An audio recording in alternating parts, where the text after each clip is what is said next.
समान बसो वृंदावन में, मेरी उम्र बीत गई गोकुल में।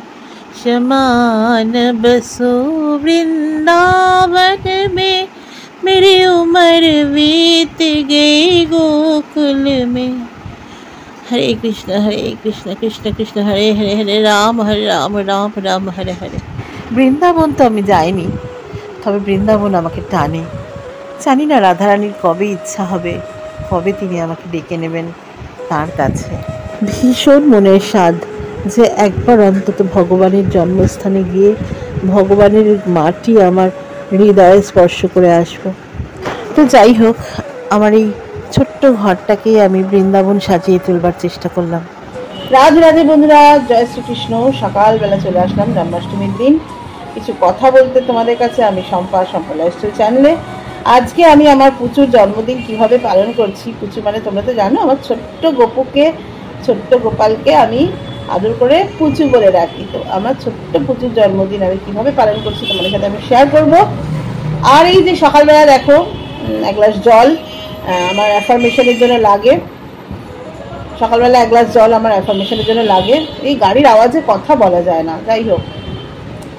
তো সেই জল নিয়ে বসে পড়েছি। তোমরা হয়তো বলবে কি ব্যাপার, তুমি জন্মাষ্টমীর দিন পুজো করছো আবার জল খাচ্ছ। দেখো, আমি সত্যি কথা বলতে কি, এই বিষয়টা আমার কাছে একেবারেই এর অর্থ একদমই আলাদা আমার কাছে। কারণ কি, আমি মনে করি ঈশ্বর সাধনার জন্য তোমাকে যে না খেয়ে থাকতে হবে তার কোনো মানে নেই। আমি মনে করি ঈশ্বরকে তুমি খেয়ে দে মানে ভরা পেটেও তুমি ঈশ্বরকে প্রাণ খুলে ডাকতে পারবে। আর পেটে যদি খিদে থাকে তাহলে তোমার সবটাই তো কনসেন্ট্রেশনের ব্যাপার। যদি পেটে খিদে থাকে তাহলে তুমি এক মনে কিন্তু ঈশ্বরকে ডাকতে পারবে না। মনটাকে শান্ত রাখতে হবে, তাই না? যে কারণে সকাল থেকে পরিবেশটাকে সুন্দর রাখা খুব দরকার। আর এই অ্যাফার্মেশনটা তো আমি করি জল খেয়ে, আর আমি খালি পেটে একদম থাকতে পারবো না, তাতে আমার গ্যাস্ট্রিকের প্রবলেম হয়ে যাবে। সারাদিনে চা জল এগুলো চলবেই, আমার কিচ্ছু করার নেই। চলো সারাদিন আমি আজ কীভাবে আমার পুজোকে ভালোবাসি, কীভাবে জন্মদিন পালন করি সবই তোমাদের সাথে শেয়ার করবো। গাড়ির আওয়াজে বড্ড ডিস্টার্ব হয় না, যাই হোক। তো চলো শুরু করে দিই অ্যাফার্মেশন। এইভাবে দিনের শুরুটাতে যদি এক গ্লাস জল নিয়ে মনের ইচ্ছে, মনের প্রার্থনা ঈশ্বরকে জানাতে পারো, সেই প্রার্থনা তোমার জীবনে ফলবেই। তো আমি ভীষণ বিশ্বাস করি এই অ্যাফার্মেশনকে, যে কারণে প্রতিদিনই সকালবেলা উঠে খালি পেটে আমাকে এক গ্লাস জল খেতেই হয়। আর মনের প্রার্থনা জলকে জানিয়ে তারপর সেই জলটাকে আমি খেয়ে নিই।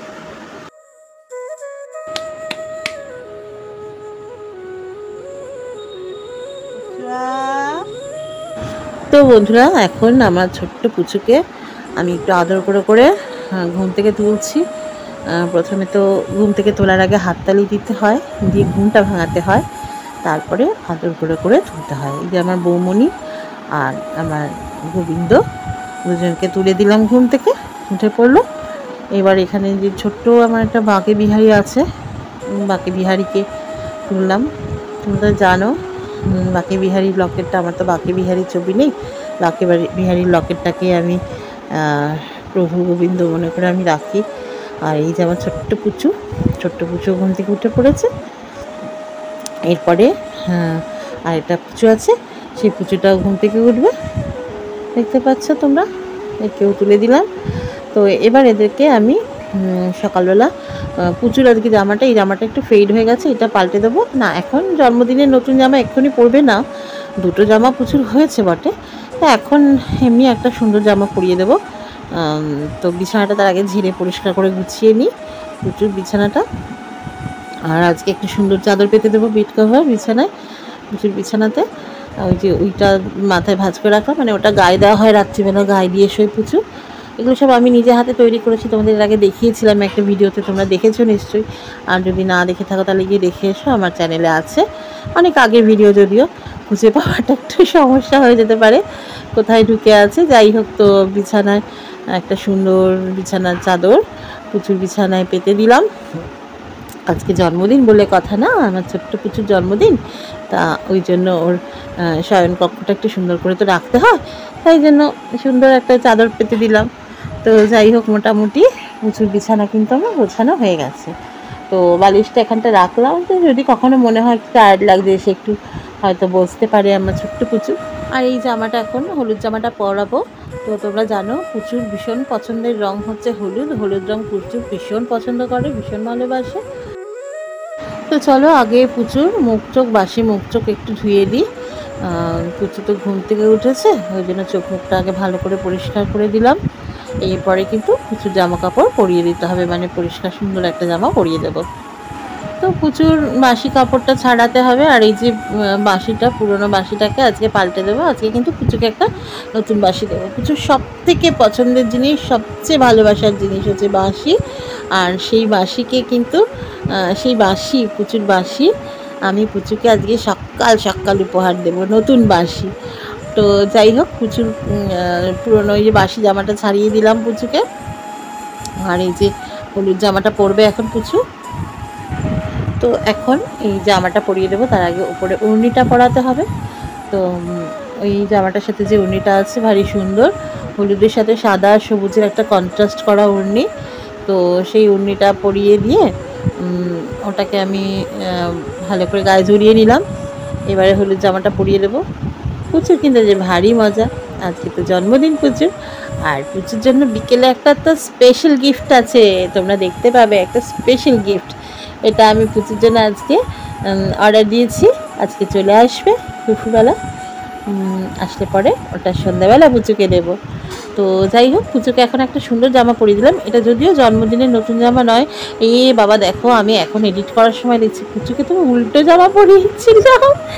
দেখেছে, বলে না উল্টো জামা পরলে নতুন জামা হয়। পুচুর কিন্তু দুটো নতুন জামা হয়েছে। দেখো আমি কিন্তু বেমালুম, আমি খেয়ালই করিনি। আমার সত্যি সকালবেলা এত তাড়াহুড়ো থাকে, উল্টো জামা পরেছে। আর এই যে পুচুর সব থেকে পছন্দের জিনিস, সব থেকে ভালোবাসার জিনিস মাসি, সকাল সকাল পুচুকে বার্থডে গিফট দিলাম। হ্যাপি বার্থডে পুচু, হ্যাপি বার্থডে সোনা। এই যে তোমার সব থেকে ভালোবাসার জিনিস, সব থেকে পছন্দের জিনিস বাঁশি আমি তোমাকে দিলাম। তো এখন থেকে আবার এই নতুন বাঁশিটা তুমি বাজাবে, পুরনো বাঁশিটা থাকুক তোলা, পরে কোনো সময় দরকার হলে তুমি নিতেই পারো, তোমার যদি ইচ্ছে হয়, তোমার জন্যই রাখা থাকলো। তো কেমন ফুটফুটে সুন্দর লাগছে আমার ছোট্ট পুচুকে। বিকেলবেলা কিন্তু আজকে অনেক সাজুগুজু আছে। তো চলো, সকাল সকাল তো খিদে পেয়ে গেছে ছোট্ট পুচুর। ছোট্ট পুচু এখন খেয়ে নেবে। তোমরা দেখছো পুচুকে, পুচুর ফেভারিট ক্ষীরের সন্দেশ। আজকে কিন্তু বাতাসা দিচ্ছি না, আজকে তো জন্মদিন না, আজকে তো একটু স্পেশাল স্পেশাল খেতে হয়, তাই না? তো পুচুর সব থেকে পছন্দের হচ্ছে ক্ষীরের সন্দেশ। মানে ঘি, ননি, মাখন, দুধের খাবার তো প্রচুর ভীষণ ভালোবাসে। আর ক্ষীর তো প্রচুর ভীষণ পছন্দের, তাই জন্য ক্ষীরের সন্দেশ দিলাম পুচুকে। তো এই যে ক্ষীরের সন্দেশ আর বাতাসা, আজকে বাতাসা নয়, ক্ষীরের সন্দেশ আর জল আর তুলসী পাতা তো দিতেই হয়, তোমরা জানো। পুচুকে খাবার নিবেদন করতে গেলে পুচুকে কিন্তু তুলসী পাতা দিতেই হয়। তো দেখতে থাকো। তো যাই হোক, এবার আমি চলে এসেছি রান্নাঘরে। আজ তো পুচুর জন্মদিন, আর জন্মদিন বলে কথা, সেখানে স্পেশাল তো কিছু বানাতেই হয়, তাই না? তো আজকে পুচুর জন্মদিনে পুচুর ভীষণ পছন্দের একটা খাবার, সেটা হচ্ছে তালের বড়া। তালের বড়া পুচুর ভীষণ পছন্দের। তো ওই জন্য আমি এখন তালের বড়া বানাতে এসেছি। তোমরা দেখছো তালের বড়া আমি এক এক করে ছাড়ছি। তালের বড়া কিন্তু ভীষণ খেতে ভালো লাগে, তাই না? শুধু পুচু কেন, আমাদের সকলেরই তালের বড়া ভালো লাগে। তালের গন্ধ পেলে তো প্রাণ ভরে যায়। আর তালের বড়া ঠান্ডা ঠান্ডা অনেকে ভালোবাসে বটে, তো গরম গরম খেতে কিন্তু খুব ভালো লাগে। তালের বড়ার সাথে তালের ক্ষীরও বেশ ভালো লাগে। তো আমি এখন তালের বড়াই ভাজছি। তোমাদের তালের বড়ার কথা বলতে মানে প্রসঙ্গে একটা কথা বলি, আমার মনে পড়ে গেল। আমি যখন ছোট ছিলাম, আমার বাপের বাড়ির কথা বলছি, মা যখন তালের বড়া ভাজতো না, আমি না পাগলের মতো ঘুরতাম গরম গরম তালের বড়া খাওয়ার জন্য। মায়ের কাছে তো চাইতাম, যাই হোক মা হয়তো দুটো দিল, তাতে তো মন ভরলো না। দুটো খাওয়ার পর মনে হচ্ছে আর একটা খাই। এবার মা ভেজে ভেজে পাশে রাখছে, আর আমি গিয়ে পাশ থেকে টুকটুক করে তুলে আনছি। আর মা তো কি বকুনি দিত। যাই হোক, এরকম ছোটোবেলার কথাও বেশ মনে পড়ে গেল তালের বড়া ভাজতে ভাজতে। তো যাই হোক, তালের বড়াগুলো একটু উল্টে উল্টে দিচ্ছি, কিন্তু দেখো ঘুরে ঘুরে যাচ্ছে। তো আসলে মানে কি বলো তো, গোল গোল মতন হয়েছে, তো ফুলে ফুলে গেছে। ঘুরিয়ে দিচ্ছে, যে দিকটা হয়নি ভাজা সেদিকটা দেওয়ার চেষ্টা করছে, কিন্তু ঘুরে যাচ্ছে। তো আজকে পুচুকে মেনলি যেটা দেবো হচ্ছে সেটা, কালকে তো অনেক রকম মিষ্টি কিনে আনা হয়েছে, পুচুর পছন্দের ননি এনেছি, ক্ষীর এনেছি, আর ঘরে বানানো হচ্ছে তালের বড়া, মালপোয়া, আর হচ্ছে লুচি আর সুজির পায়েস। আজকে আমরা চালের পায়েস দেব না, কারণ জন্মাষ্টমীর দিন চালের পায়েস দেওয়ার প্রথা নেই। জন্মাষ্টমীর দিনকে চালের পায়েস দেওয়া হয় না। পরের দিন নন্দভোগের দিনকে, যেদিনকে নন্দোৎসব হয়, পরের দিন হয় নন্দোৎসব। আর এই নন্দোৎসবের দিন হচ্ছে চালের পায়েস বা অন্যান্য অন্নভোগ বলো, খিচুড়ি ভোগ বলো, বা যে কোনো ভোগ, মানে চালের ভোগ নন্দোৎসবের দিন দিতে হয়। আর আমরা তো সকলেই জানি শ্রীকৃষ্ণের জন্ম কীভাবে হয়েছিল। শ্রীকৃষ্ণের জন্ম হয়েছিল রাত্রিবেলা, রাত 12টার পরে, মথুরাতে কংসের কারাগারে। শ্রীকৃষ্ণ ছিলেন দেবকীর অষ্টম গর্ভের সন্তান। আর দেবকীর মানে অষ্টম গর্ভের সন্তানই কিন্তু কংসের মৃত্যুর কারণ হবে, এমনই কথিত ছিল। যেহেতু কংস রাজা ভীষণ অত্যাচারী রাজা ছিলেন, সেই জন্য তার অত্যাচারে সবাই যখন অতৃষ্ট, তখন দৈববাণী হয়েছিল যে তোমার মৃত্যু হবে, মানে কংসের মৃত্যু হবে কংসের নিজের লোকের হাতেই, অর্থাৎ কংসের নিজের ভাগনা, তার হাতেই কিন্তু কংসের মৃত্যু হবে। এবং সে মানে যার হাতে কংসের মৃত্যু হবে তিনি হবেন দেবকীর অষ্টম গর্ভের সন্তান। তো সেই কারণেই কংস চেয়েছিলেন শ্রীকৃষ্ণকে মেরে ফেলতে। কিন্তু এমনই ভগবানের লীলা যে সেই দিন যখন দেবকীর কোলে শ্রীকৃষ্ণ জন্ম নিলেন,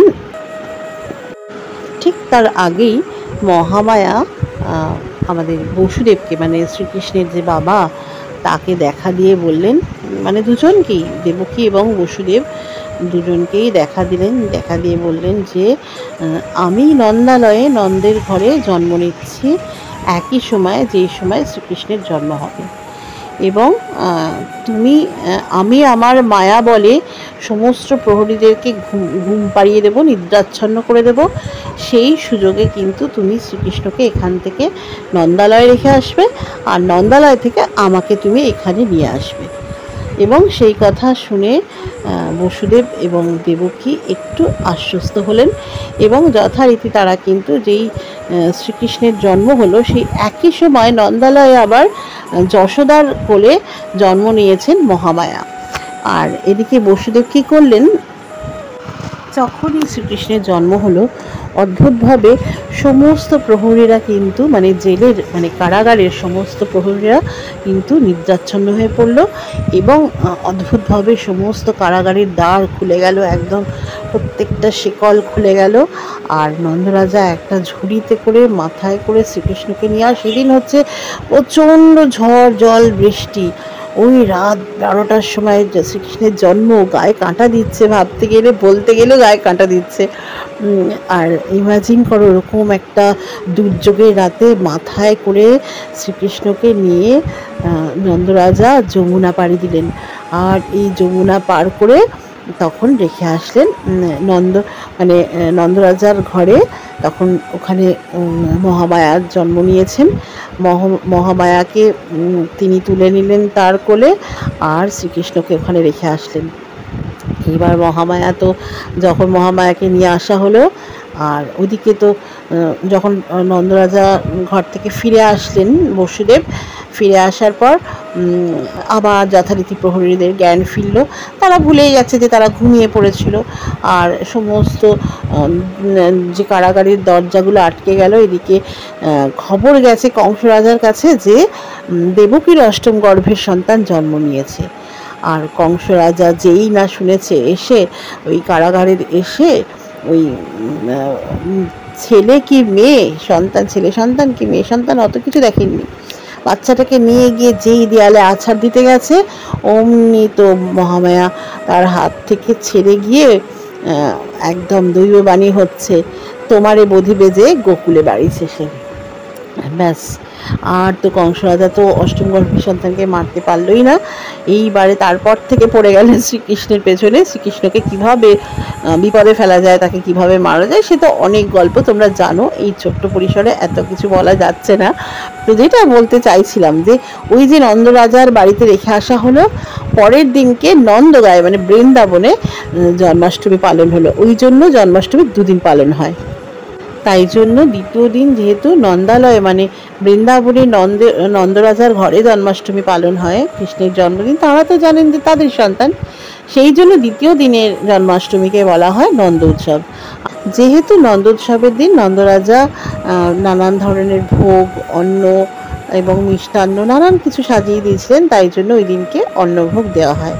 তো যথারীতি আমারও জন্মাষ্টমীর পরের দিনকেই আমি অন্নভোগ দিই আর কি। আমার আমার ফ্যামিলিতে মানে আমি ছোটোবেলা থেকে যা দেখে এসেছি তাই তো শিখেছি। আমার পরিবারে এইভাবেই জন্মাষ্টমী পালন হয়।